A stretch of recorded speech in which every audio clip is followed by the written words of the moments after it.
Today, we're going to take a look at the May 2024 update for World of Warships Legends. As usual, we're going to go through the patch notes that I get in the form of an advanced draft the day before they get published. So, this format is going to look different than the final patch notes, and there could be some changes to the way they word some stuff here. That sometimes happens. But we'll take a look. There's actually quite a bit of new content coming and a fair number of interesting balancing changes. So without further ado, we'll just get right into it. To begin with, there is a code here. You can redeem this code at wowslegends.com/code-redeemer, and you can get one big spring crate, 5 Regia Marina camos, and 5 Golden Week camos. Anyway, to begin with, we've got the campaign for the next update, the reward for which is the Pan-Asian Tier 8 Premium Destroyer Lucian, a very recent addition to WoW's PC, I believe, and what it is essentially a new Strashimi, except instead of being a torpedo boat, it is a gunboat. It is designed, or the design is the result of a hypothetical collaboration between the Chinese and Soviet engineers. And basically what they came up with was a copy-paste of New Strashimi, but with better guns. I'm kind of excited about this one. I think this should be pretty good. It's going to be one of those ships that only has 4 guns, but I assume it's going to have a ridiculous reload and a high rate of DPM. Hopefully pretty good long range on the guns with the Soviet ballistics as well. Could end up being a very good gunboat indeed, and I bet it gets the Pan-Asian deepwater torps that are standard to all the rest of the DDs as well. I don't think it says that in these patch notes, but that's what I suspect. Be interested to play it for sure. I'm glad we're seeing a gunboat type destroyer as the campaign reward rather than a battleship or a torpedo focused destroyer. A little tired of both of those things as campaign rewards, to be honest with you, so this seems like potentially a breath of fresh air. Here's the breakdown of the campaign. Nothing too unusual here, and the Admiralty backing remains at 2,500 doubloons. Then we have the Roman Empire event. Apparently, this is going to be composed of a mission to earn a new temporary type of currency called denarii, which can then be exchanged for the Tier 8 Italian battleship Centurion. I've never heard of Centurion. I don't think this is a ship that exists on WoW's PC. This is probably something unique and special to Legends, which is kind of cool. I would suspect it's probably something like a copy-paste of an existing Tier 8 Italian battleship, like maybe the Giuseppe or the Marco Polo. I would bet this is a reskinned version of one of those two ships, or maybe it's something completely different. Not a lot of details here. I guess we'll have to wait for the dedicated article to find out for sure. But there is more. There's the Tier 6 Italian cruiser Francesco Ferruccio, which I don't think has the best reputation in the world, but who knows, it could be good on Legends. You can find her in the Italian Triumph Random Bundle, which will be available for console and mobile players. A little bit unfortunate that the only way to get it is out of a random bundle. Be nice if the ship was just available for straight up purchase. It doesn't say that it will be, though, so kind of unfortunate. It also says the Roman missions work as follows. You can complete the first mission available to everyone and earn the first denarii. Then use this event currency to obtain special bundles containing in-game items and granting access to further missions that lead to more rewards. I don't really know what to make of that, but it will be all revealed in an upcoming dedicated article. Then, of course, we have the new IJN Light Cruiser line coming out of early access and becoming fully researchable to anybody. We should be able to hopefully get the Takahashi on day 1, so we'll have to play that on stream. Speaking of which, I should be able to stream for the update on Monday. I just think it'll be maybe a little bit later in the day rather than earlier. Next up, though, we've got Golden Week 2024. There will be a series of missions during the Golden Week to receive rewards, and the final prize, a Golden Week 24 crate, which can drop Japanese premium ships like Iwaki, Hyuga, Asashio, and Maya, as well as festive permanent camouflages and skins. And there will be offers in the store, including a new skin for Maya and a new commander guise.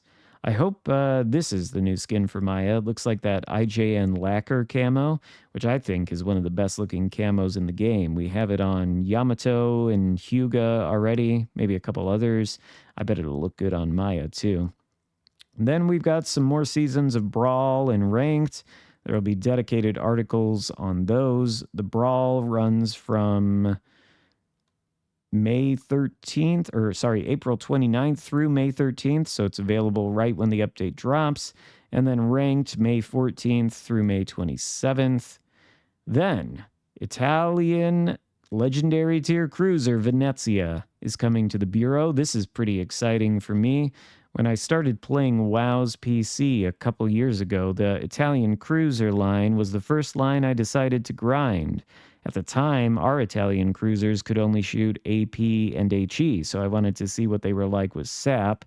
And I did, at the time, think that grinding up the Italian cruiser line on PC was not the best experience. I kind of felt the way that I think a lot of people feel about the Italian cruiser line right now with the SAP, where they're just a little bit underwhelmed by it. But when I got to Venezia those 2 years ago as my first Tier 10 ship on PC, I thought this thing was excellent, and I'm hoping it'll be the same in Legends. It's got 15 8-inch guns. It's got good armor plating too. I think it's 30 millimeters all along the side. It's very fast. Of course, it has smoke.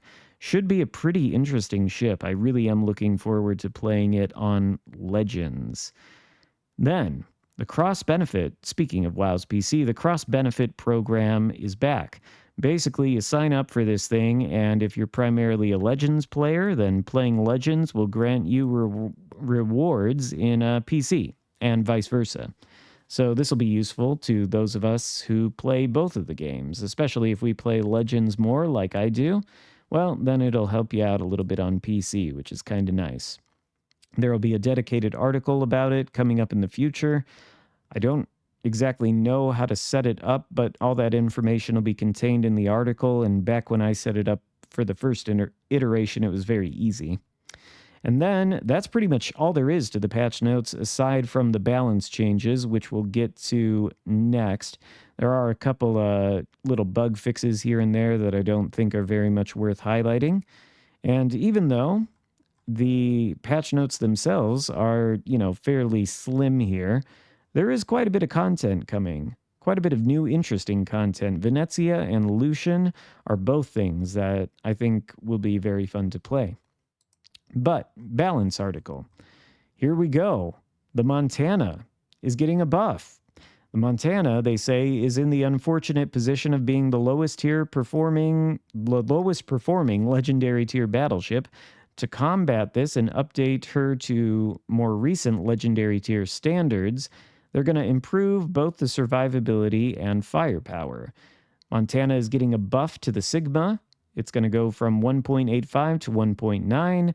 Sigma is the tendency of the shells in any given salvo to go toward the center of the aim point. So this should mean that Montana is a little bit more accurate, and it's also going to hit a little bit harder too. AP damage is being buffed from 13,100 to 13.5k.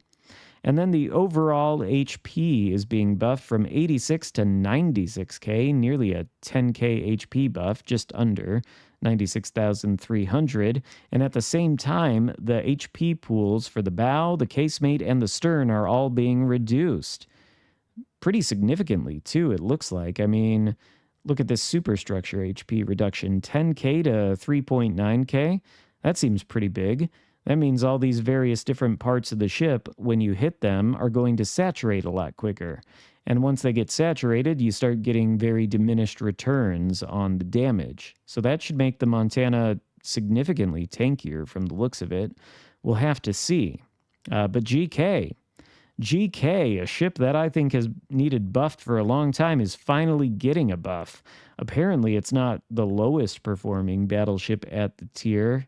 That honor, I guess, goes to Montana, but it's not performing that well.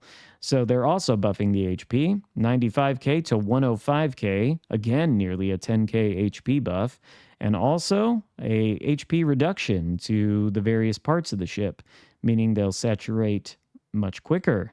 Look at this HP nerf or buff, whatever, to the casemate, 43.5k to 17.2k. That seems like a pretty big buff, actually. Maybe the GK will be significantly more tanky then. But I don't see anything here about the sonar. The GK still has a 60-second sonar, and I understand that that sonar can pick up ships at a distance of 6 km. I think it can also spot torpedoes at a further distance than the typical sonar, but I think 60 seconds is a little bit of a joke on the biggest battleship in the game with terrible maneuverability that takes so long to turn. I think it would be reasonable for them to also buff the duration of that sonar. That's what I would like to see, but at least they're giving the GK some long overdue attention. Then we've got Dallas. Dallas is a sleeping monster at tier 5, so they're reducing the damage output, and they are doing something to make the ship's progression simpler with direct upgrades for artillery. Not exactly sure what that means. It's been a while since I've had to think about upgrading the Dallas and grinding it. But anyway, they're giving it a 1-second nerf to the main battery reload, 7.5 to 8.5 seconds. But at the same time, they are slightly increasing the damage of both the AP and the HE shells. 3,200 on the AP, 2,200 on the HE.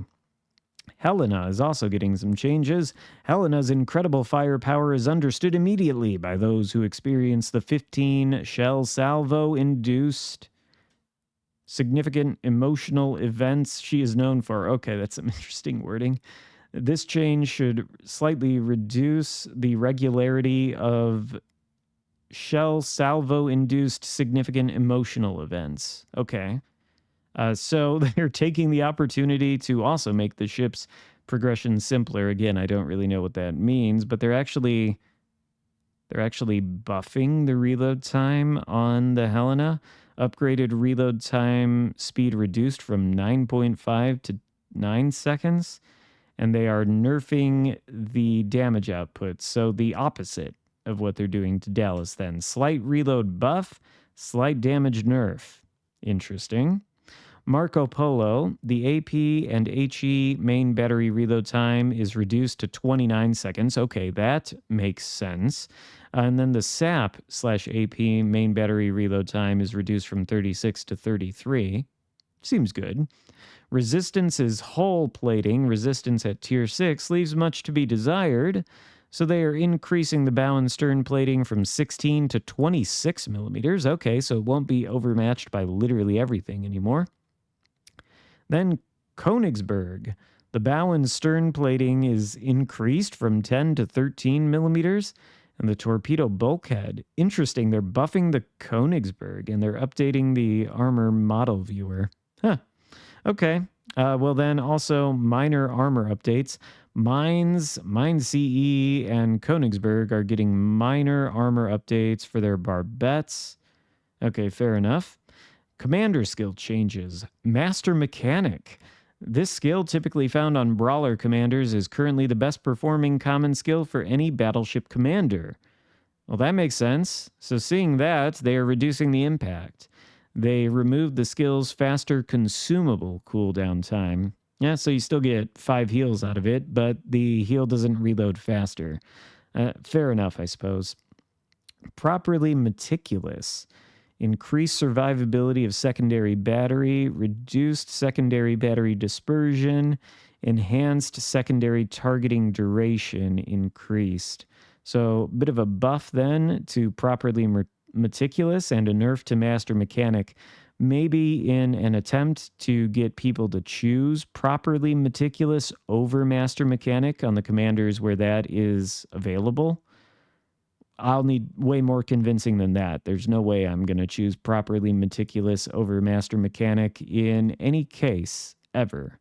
I don't know why you would give up extra heals for improved consumable thing. Makes no sense. So if that's what they're trying to do, I think they're going to have to, this is a rough draft. They're going to have to do some further editing if they want to encourage people to make that choice, because I see zero reason to make it even after seeing these. And then couple map changes. North Islands of Ice, Crash Zone Alpha, and Land of Fire. It says all of them are being changed so that the spawns are further apart to increase the time before being spotted. Oh, that's a good thing. And then the domination scenario on Islands of Ice shifted up in tiers will no longer appear in tier 6 battles. I don't know what that means. Is that one of the maps where they shrink the size of it or something? And then we get smaller versions of the map in the high tier battles? If that's what it means, then that's a good thing. They need to take out all of those scenarios from at least tier 7 and above, like the new one with Estuary where they cut the map in half. All of those need to be removed from high tier battles, especially when they're doing this kind of thing where they're moving spawns further apart in order to increase the time before being spotted. They're acknowledging by doing this that being spotted instantly in high tier games is a little bit of a pain point and a bit of a problem. So they need to also remove all those smaller versions of all the maps in order to fully solve that problem. Should make the games better, should encourage people to push in a little bit more if they know that as soon as they hit X or A on their controller, they're not just going to get insta-spotted and focused. That's a good thing. I'd like to see more of this. But that is the end of the balance changes and the update. Certainly a lot of stuff to dig into here. Hope you enjoyed the video. If so, give it a thumbs up. Consider subscribing if you haven't already, and I'll see you next time. Goodbye.